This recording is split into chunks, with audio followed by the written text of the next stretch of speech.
Recording. Keep in mind that I have the Tuesday class. I have a morning and an afternoon. As long as the interest is there, that's my what I call the beginner class. Because in August we'll start all over. Y'all have done this before, so you're familiar with it, and you're welcome to stay here until the end of time. And you know that the more times you take this class, the more you get out of it, because you understand and you learn each move in a different way. But I do also have that Friday, which is called the Exploring class. Sharita goes to that class, and we have learned part 2. And so we do part 1 and part 2, but right now we are doing mostly the part 2 moves. And so we'll just kind of play that by ear on if anybody new joins on how we'll handle that class. So that gives you something to think about. No, within the summer, it's not like I get the summer off, but I won't be having the class. If you need me, call me. If you want to get on a Zoom one-on-one, to practice anything or go over anything, I'm here. Let's, figure out a scheduled time that will work for both of us. So don't think I'm just ditching you for months. I'm here for you. I'm just going to be doing other things. I'm going to be going to the senior centers and work on helping them with programming. So let's see. Anything else? I know that there is, when we very first started, Sam called y'all and did a I hate to call them tests. They're surveys. They're not tests. A pre-survey. There's also a post-survey. And I'm not real familiar with those surveys. I have them, but I haven't done them enough. I've never done the post-survey. So always know that you have the right to not answer any questions, and don't feel obligated. If you're ever uncomfortable, just don't answer it. So you can take this class and not do that survey. You can take that class and do the survey. I just always want you to be comfortable. I'm more interested in you being here than you filling out that survey. Now, you ask the state people, and they love a survey. They love numbers. They love, they love collecting stuff. So, we just do what they tell us to do because we like for them to pay us to do this program. We want to continue to be able to offer this class at no cost to you. So, if a little survey makes them happy, then we'll do what they need us to do. So anyway, let's get started warming up, opening and closing our hands, doing, if you want to do a little bit more of an aggressive shake to get that energy flowing, to get that body warmed up. It's all about moving this chi or that life energy around. And I've been doing some jumping and some swinging of my arms to get that chi flowing. And it just feels good to move our bodies. As a reminder, keep moving, y'all, because the longer you keep moving, the longer you're going to be able. When you stop, your body gets weak. When your body gets weak, you increase your chance of falls. One of my good friends' moms fell yesterday. She fell at 6:30 in the morning, and she worked from 6:30 in the morning until 3 in the afternoon to get to a phone to be able to call somebody for help. That's how weak she was. And can you imagine getting a call that many more hours later from your mama who had fallen? And so that makes us think about having a plan in place. If you're at a high risk for falls, perhaps you want to get one of those necklaces that you wear that calls somebody. You want to make sure that you always have your phone with you. We have our cell phones, and they're put them in our pocket. You can get necklaces that you can connect your phone to. But think about that if you were to if you had to fall and you were stuck and you couldn't move, just think about it, and think about getting a plan together. Another one of our nurses here at our office was talking to one of our clients, and he fell in between his bed and his side table, and he did not have the strength to get out of that spot. And I don't know the rest of the story on that, but you just, golly, things can happen, and just want us to think about that. I'm going to get us some music up. But listen, y'all are ahead of the game because y'all are signed up for this class. You keep moving. You're using your muscles, and when you use them, they get stronger. And so we think about functional fitness and just being able. There's a functional fitness test that we do in bingo size that is getting up and down out of your chair. You can time yourself. When we first start that class, they time you for 30 seconds. Now we're at the end of bingo size, and we have made it to 60 seconds. So it's something that you can build yourself up to, but getting up and down out of a chair.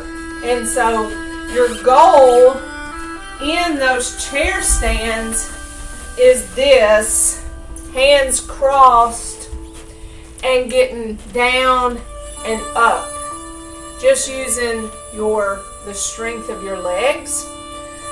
Some people need to use the arms of their chair to help push themselves up. They need to use a table. Some people just need to push their arms on their legs to help them get up.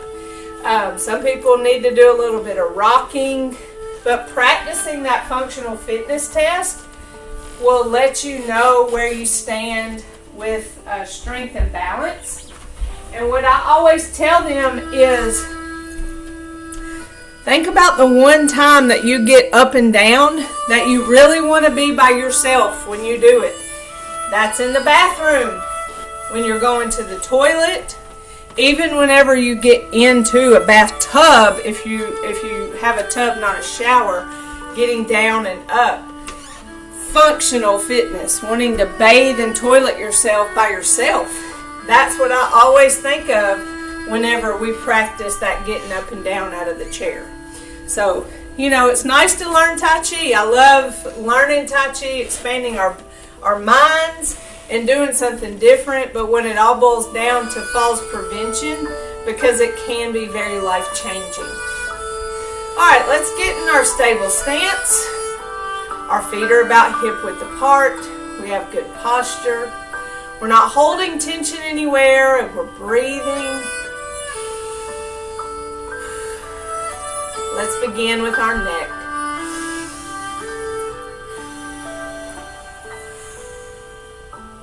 Following those hands down, feeling a slight stretch in the back of our neck.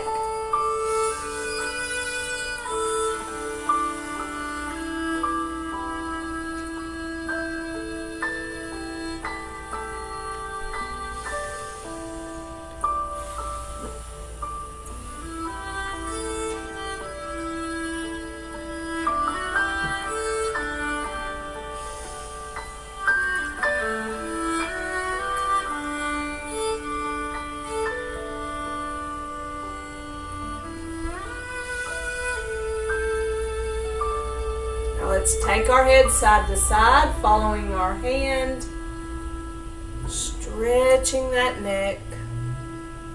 Remember, even in our warm-ups, we go slow, smooth, and continuous.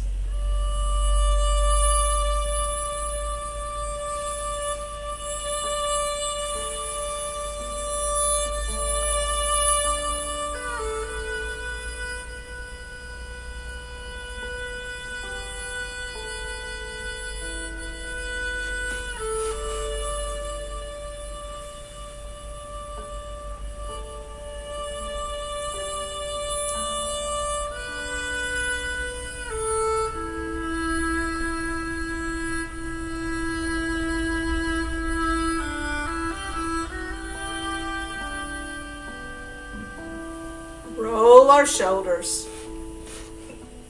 We're going forward first, small circles.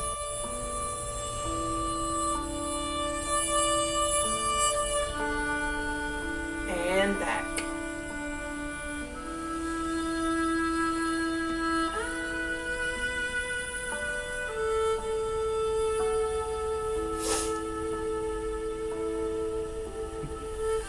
Shoulder circles, bring that hand up and turn and push those hands down.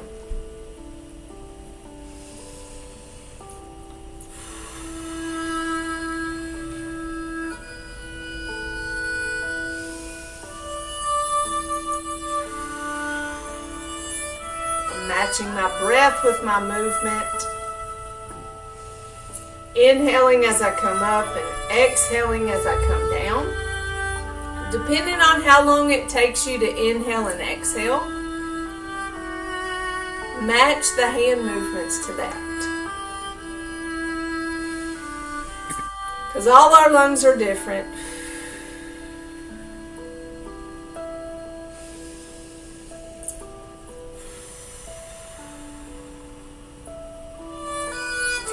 For our spine, let's go to our ball and separate. Push up and down. Think about that spine stretching. Coming back to our ball and switch. The camera's just a little bit off. There, now you can see the top of my hand.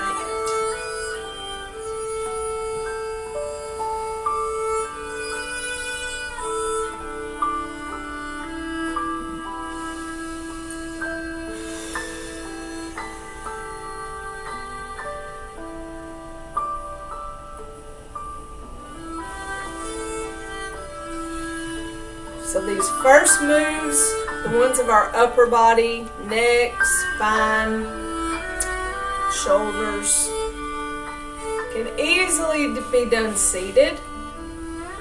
So if your endurance is your issue, then maybe start out these movements seated and then go to standing when we go to our hips and knees. And our ankles can easily be done seated as well.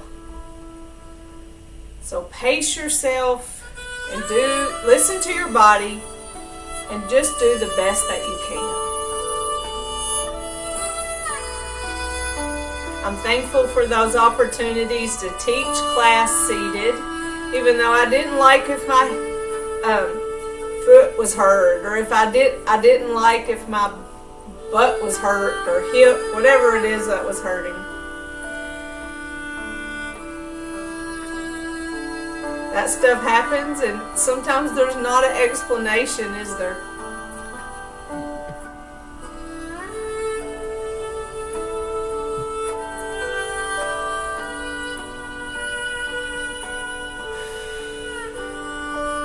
To our hips, shifting weight to one leg, heel forward, hands back, pause in the middle, toe back, hands forward. And when that foot goes back, remember it's at an angle. I think of it as a kickstand on a bike. It's not straight back.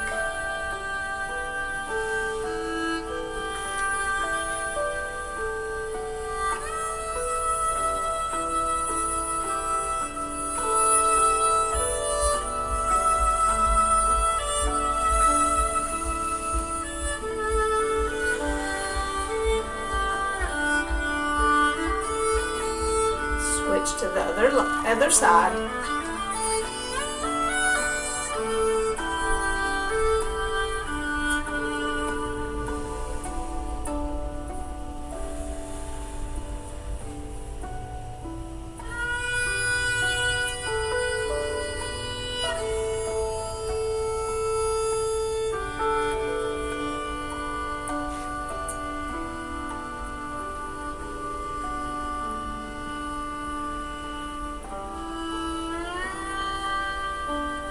Remember, being able to hold your weight on one leg decreases your chance of falls.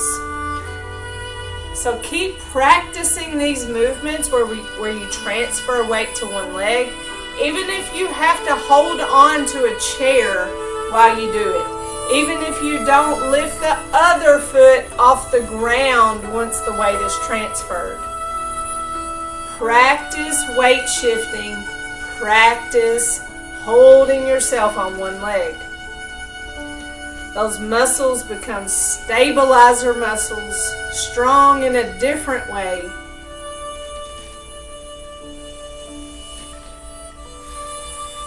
And all of our goals should be, let's don't fall. Let's continue to be able.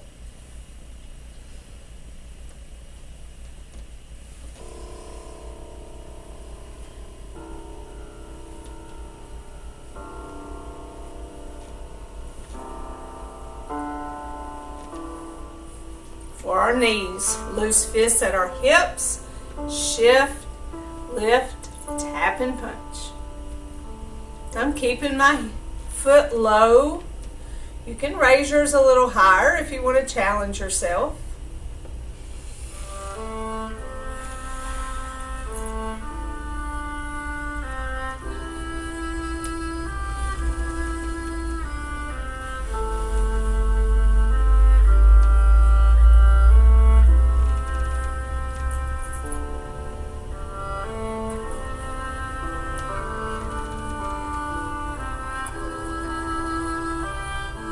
Your time.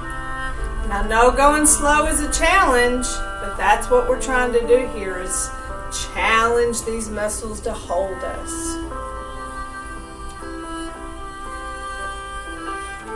Let's step out, keeping both feet on the floor as we shift weight forward and come back.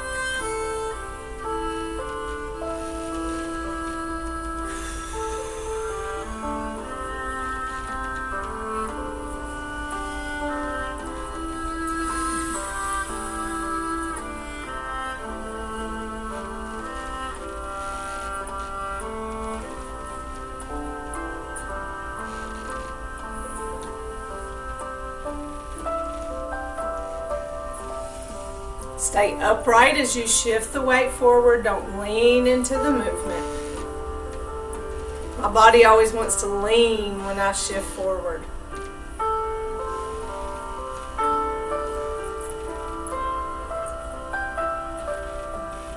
Now for our ankles.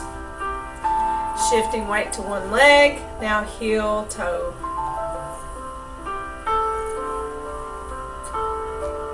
I think sometimes we forget how important our ankles are in balance.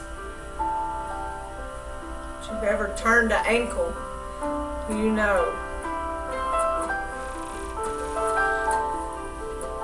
Heel toe on that other foot.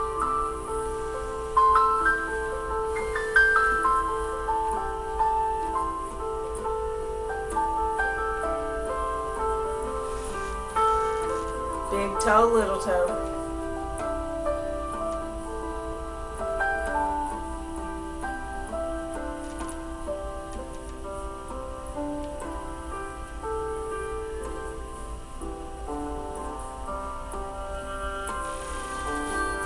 Little toe, big toe.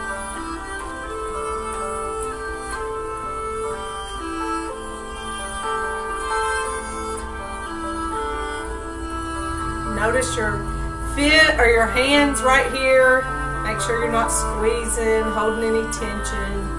Check your shoulders, your jaw. Just make sure you haven't grabbed any tension as we had went through all of our warm-ups. Again, a nice shake, and we're ready to go through our movements. So let's go through them, and then we'll talk about them some more. Let's go through our basic 6 and talk about those, and then we'll do our advanced 6 and talk about those.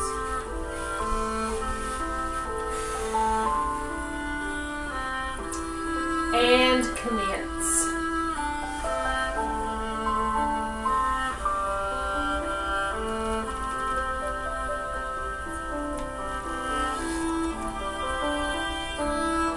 Open, close.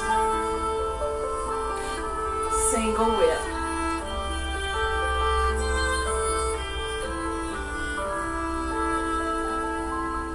hands in clouds.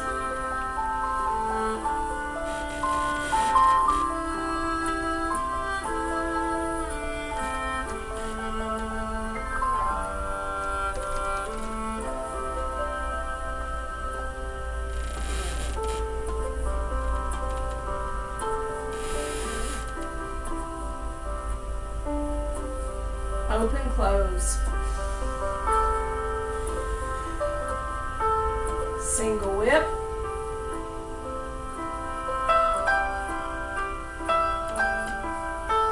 Waving hands in clouds.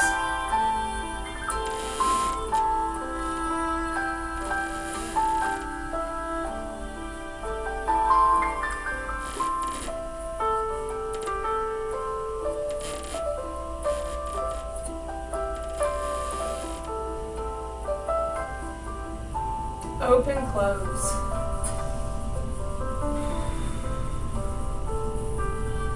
Close it out.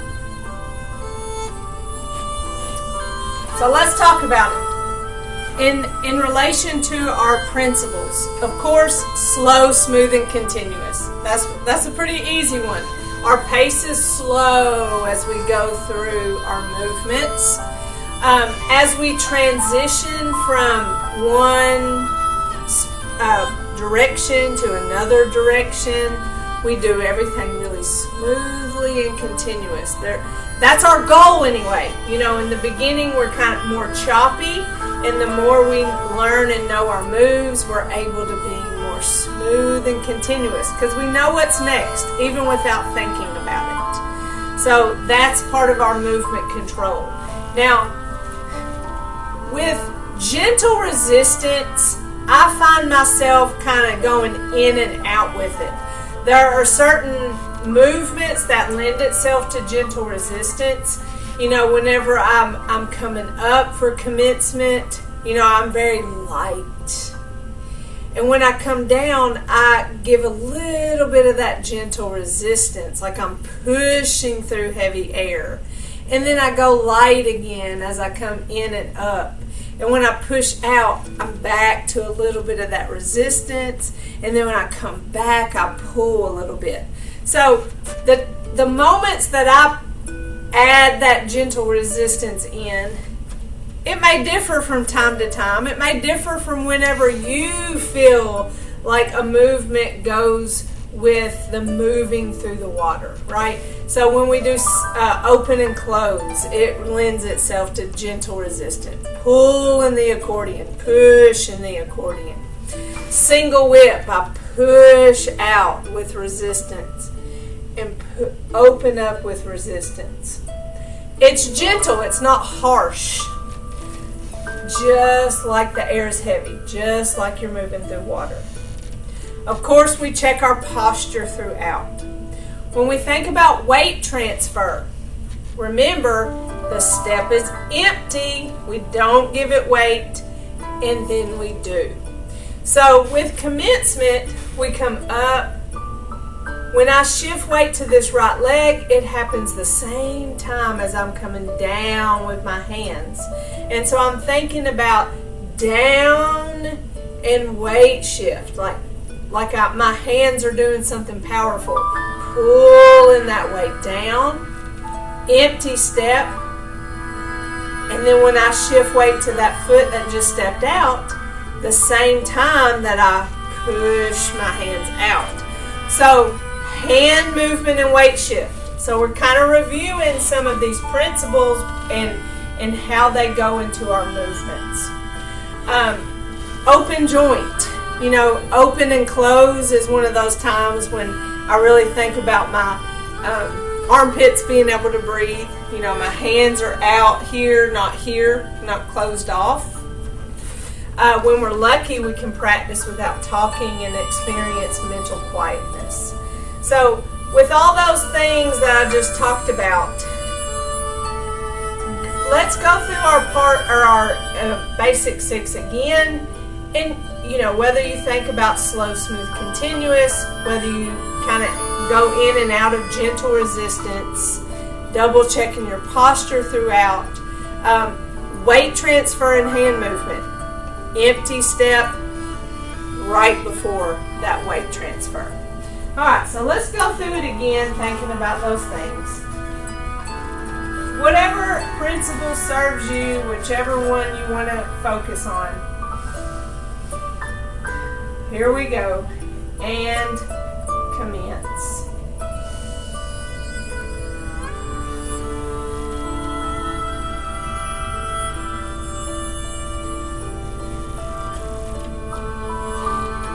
Open, close. Single whip.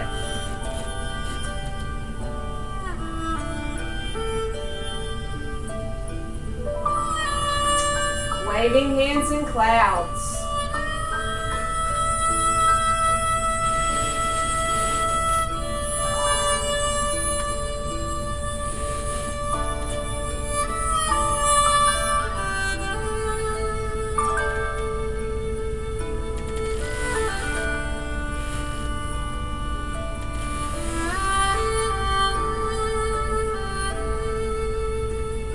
Open, close.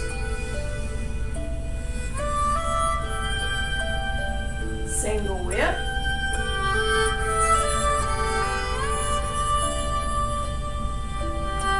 Waving hands in clouds.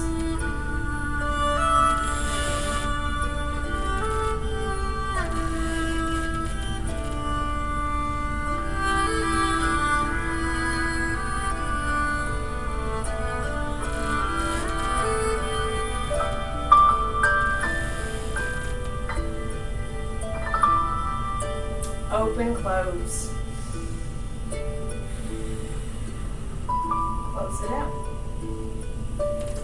So, when I was doing that single whip, it's, shift weight, empty step. So now I'm transferring weight to that front foot, but I'm not giving all the weight to that front foot. I'm adjusting to where I empty step. Now I give weight to that front foot, but now I have weight on both legs. And when I give weight to that front foot, I do that at the same time that I push those hands out. So it just feels very connected to be able to move my hands and weight transfer. Here, step, adjust as I push, turn, and separate. Shift weight. And when I pull this leg back, the one that I stepped out with, watch this. My hand comes back to my hip. So that happens at the same time. So we find opportunities to connect leg and arm movement. And then I'm thinking about waving hands in clouds. When my hips were hurting, I didn't want to leave weight on that one leg while I turned. So I noticed a couple of weeks ago, whenever I was doing that movement, I went on and transferred the weight and then did the turn. I had weight on both legs while I finished the turn. Now that my hips are fine, I can keep that weight on that leg as I make that turn, then shift the weight. So the weight is on one leg longer. Remember what I said, the longer we have weight on one leg, the less likely you are going to fall. So, because we get stronger, we get used to being able to hold our weight on one leg. But I did what I had to do whenever I was hurt. I made that adjustment. I always want you to listen to your body and what it needs. And if you have to make adjustments for that time, do that to protect yourself. Don't push yourself and make yourself do something that you're not completely comfortable with, because that may increase your chance of falls, going against what we're trying to do here. All right, moving on to our advanced 6 movements. Same kind of thing that I talked about as we reviewed our basic 6 movements. There's a lot more opportunities to hand movement and weight shift. And so just take note of the empty step, then the hand movement and weight shift. As we go through these, we go to the left first. We're coming from open and close at the end of our basic 6. Brush knee.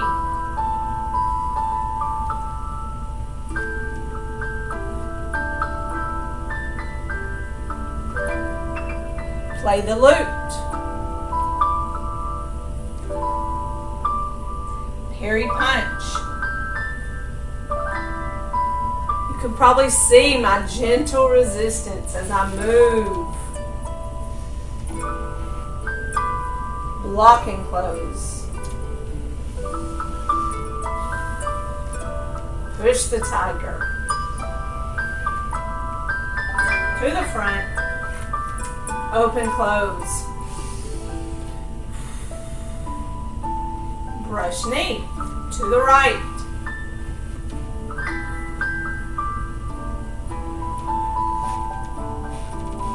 Play the lute. Parry punch.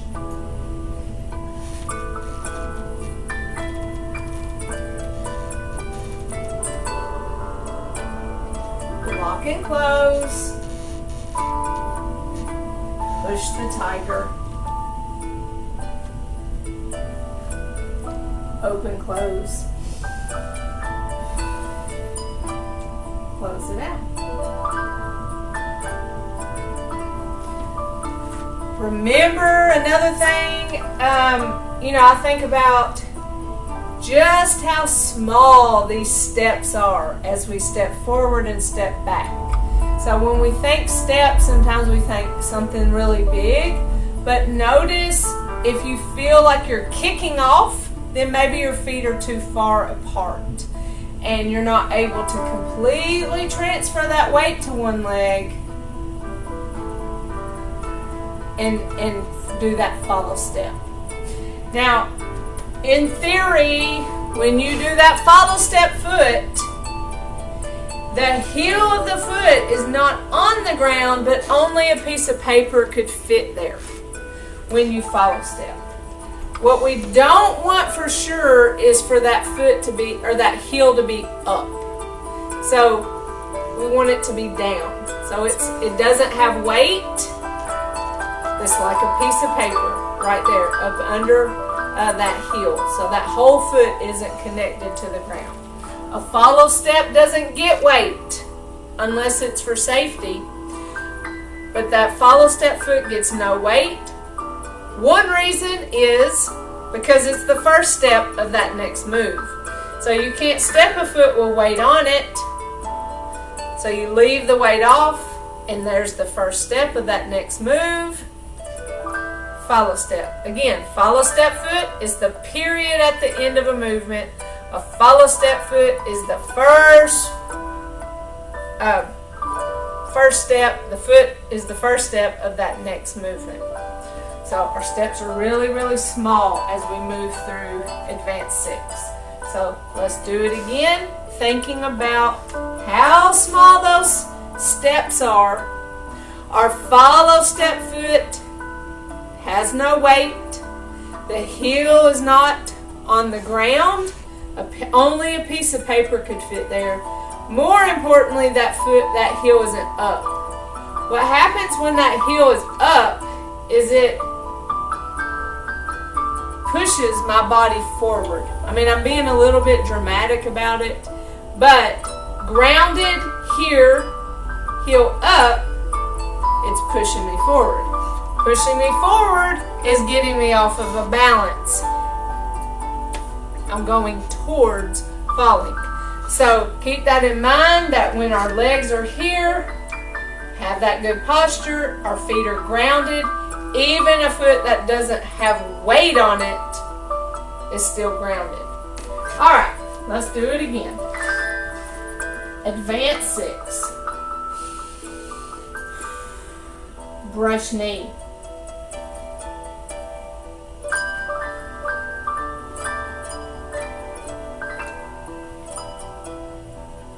Play the lute. Parry punch.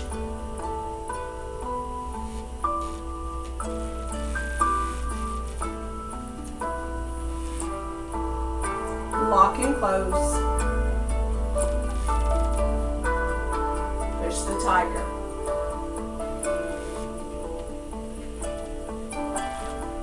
Open, close.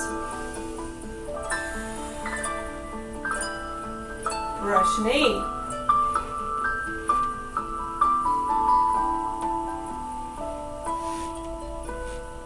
Play the loop. Parry punch.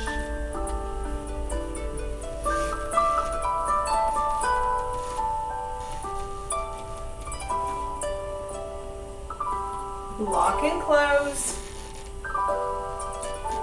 Push the tiger to the front. Open, close. Close it out.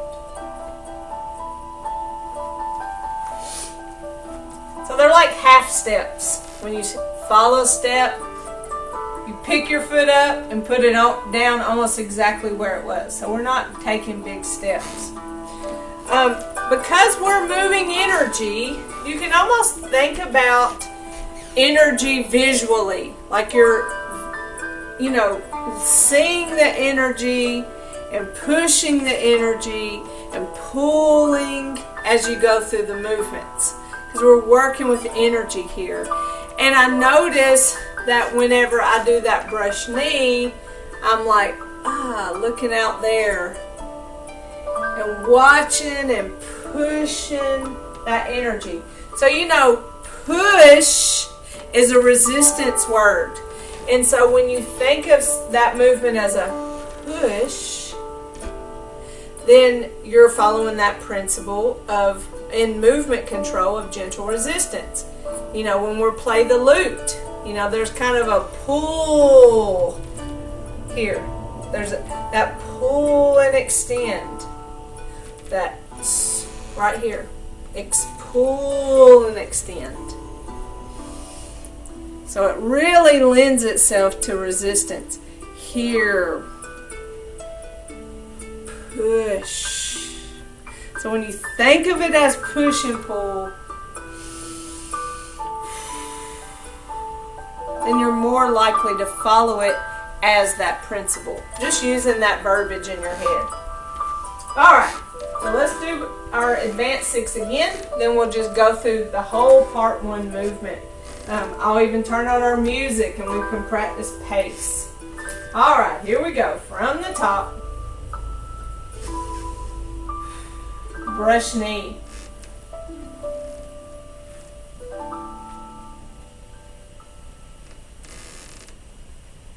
Play the loop. Parry punch.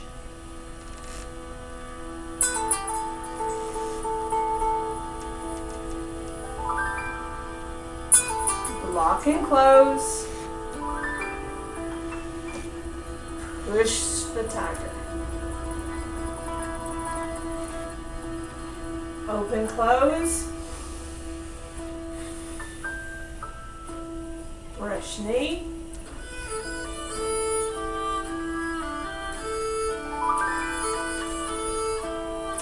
Play the lute. Parry punch.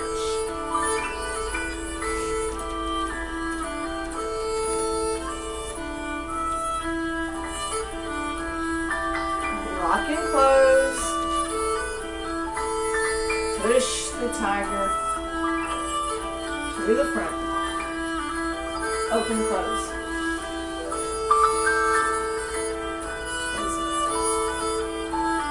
So are you thinking about these moves a little bit differently? I find it just fascinating how we can do these same moves and grow with them.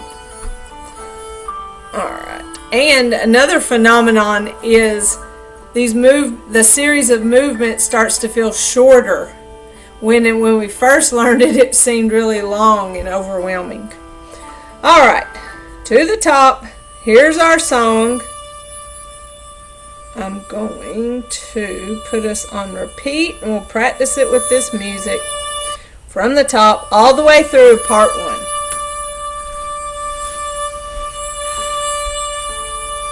And commence.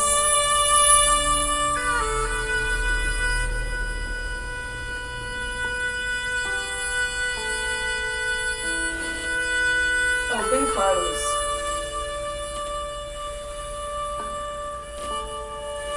Single whip.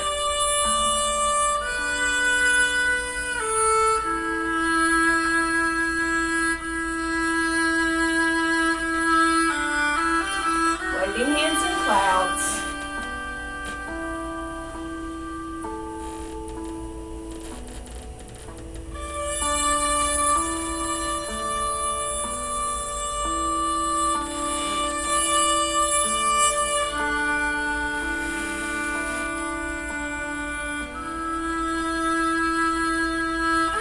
Open, close. Single whip.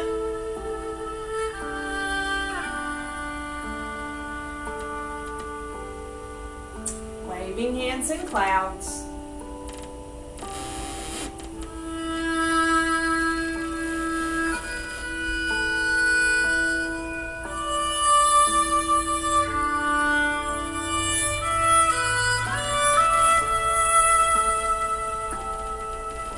Continue to breathe. Catch yourself if you're holding your breath. Open, close.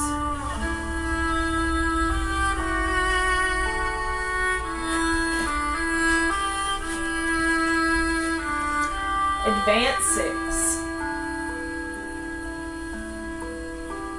Brush knee.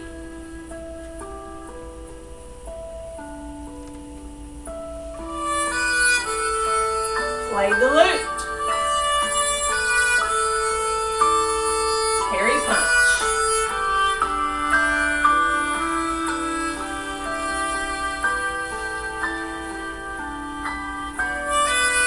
Lock and close. Push the tiger. Open, close.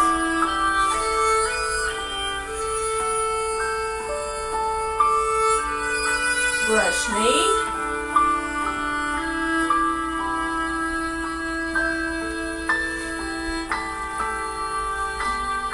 Play the lute.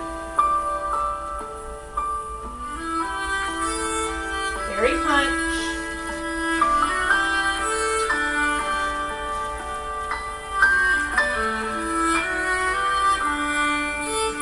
Lock and close. Push the tiger.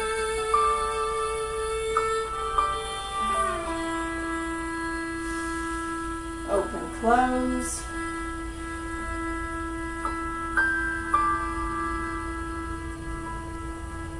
All right.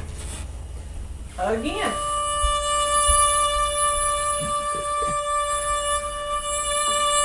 And commence.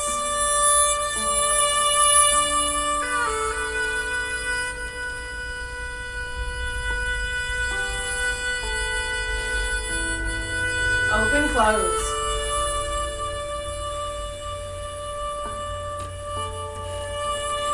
Single whip.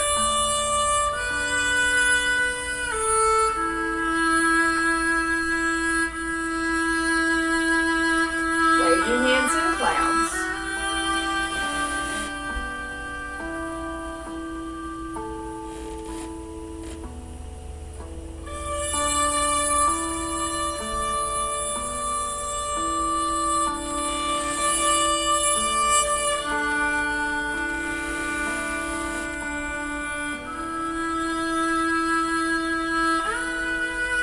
Open, close. Single whip.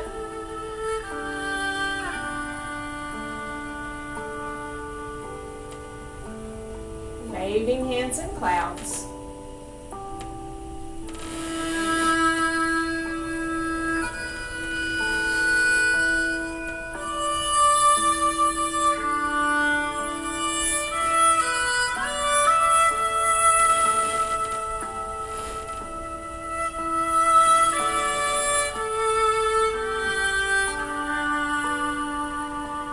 Open, close.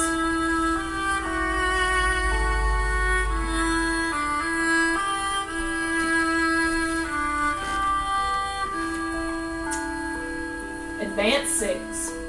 Brush knee.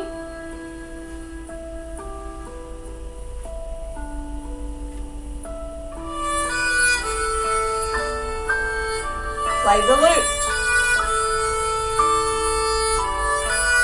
Carry punch.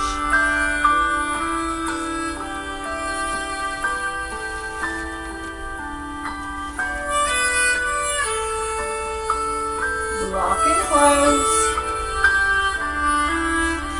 Push the tiger.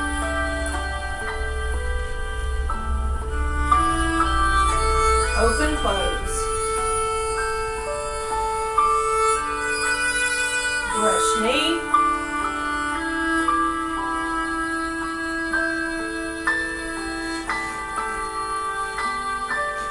Play the loop. Carry punch.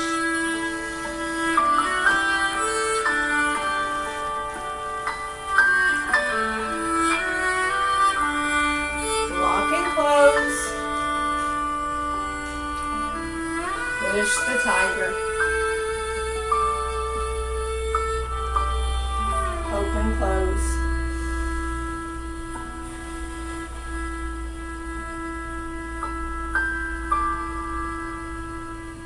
Let's do it again. This time I'm not going to talk. Let's experience mental quietness.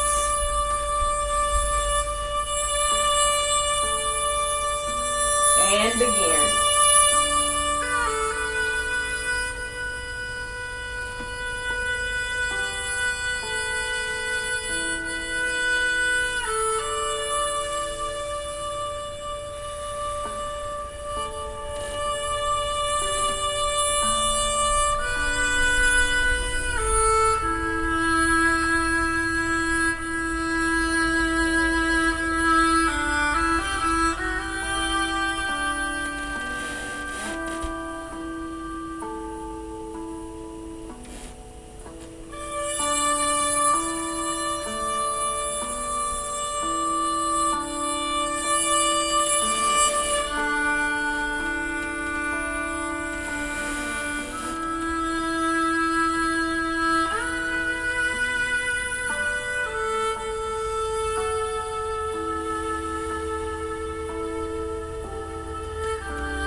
What'd you think?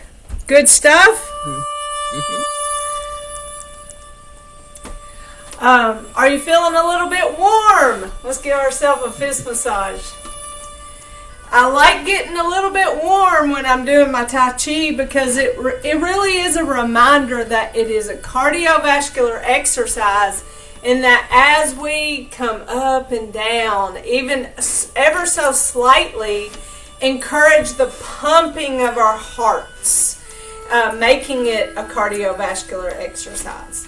So it definitely is.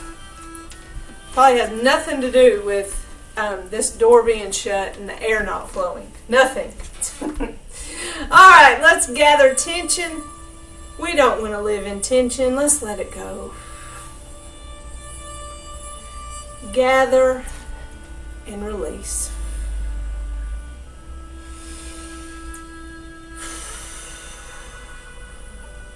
Shoulder circle.